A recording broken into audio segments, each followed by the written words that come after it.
Hi everyone, this is my Module 2, Part B, critique of the short story And the Winner Is.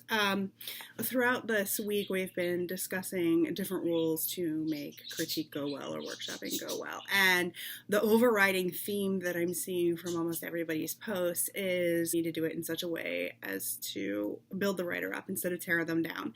And I've really been liking that because you don't want to have someone walking away feeling like they can't write, feeling like they're going to give up. So the goal is to help them on their writing journey while critiquing in such a way that is helpful instead of negative. So it's a hard balance sometimes, I think. But so here's my shot with And the Winner Is.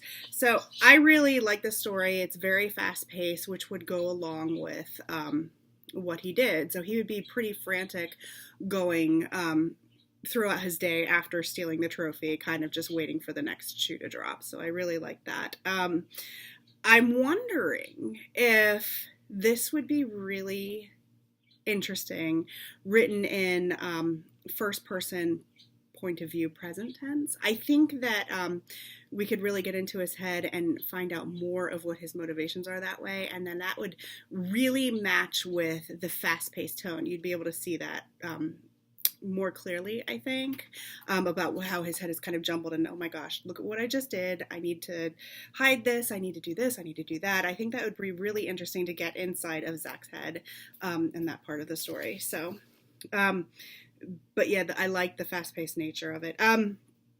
There's only a few things, I think minor things really. I think it was a really good story. But the minor things is on the first page, he says that someone is holding a booth for them. So is that like a restaurant booth? Like the first time I read it, until I saw booth mentioned the second time, I thought it was like a booth to a fair or something. I don't know why, but maybe say the restaurant in its name. That might be helpful to some readers, depending on their frame of mind. Also, in that same section, where are you, Peter asked, where are you supposed to be? There's a whole, Zach, I got held up. Where are you now? We got a booth, our room. Why? Did you forget something? I think like one more dialogue tag might be helpful there, just because, maybe I'm tired, but I found myself like, okay, now who's talking now? Okay, now who's talking now? Not like everything shouldn't say he said, she said, he said, he said, he said. But I do think adding in maybe one more in the middle, Zach said. Might be helpful in that regard. So the next line, yeah, I'm headed out. I'll be there in a few minutes. He waited. Peter didn't say anything, so he used his thumb to end the call. I personally, and this is just my personal, I don't know if it's right, I would change it to Jack said he waited for Peter to say something. When he didn't, he hung up. Throughout this, my first reading of this, I thought he didn't get into the frat because he was gay. So I'm wondering, my second time reading it through, I realized, oh no, wait, but Tommy got in.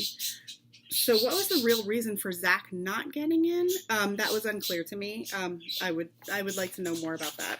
There's one part where he says he turned the trophy. What is meant there? Was he turning it so that he couldn't see the inscription? You could just start off by saying he thought about throwing the trophy into the river instead of saying he turned the trophy. And I really enjoyed the end. Zach pulled their door closed and locked it. Oh, sorry, I didn't get there first. I like this because it's not just saying like, oh, he's covering himself, but at the same time, this whole piece, he was kind of like feeling empty because he felt like he wasn't going to be able to get, the kudos that he wanted for stealing something from a frat that he felt that did something wrong. So to me, it kind of wraps it all up. You can tell he feels proud for stealing the trophy. Finally, at that moment, he feels proud, but he still can't say anything.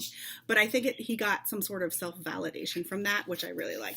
I think this is a great story. I think it tackles some issues that need to be tackled, especially within the Greek culture on college campuses. And yeah, it's really good. And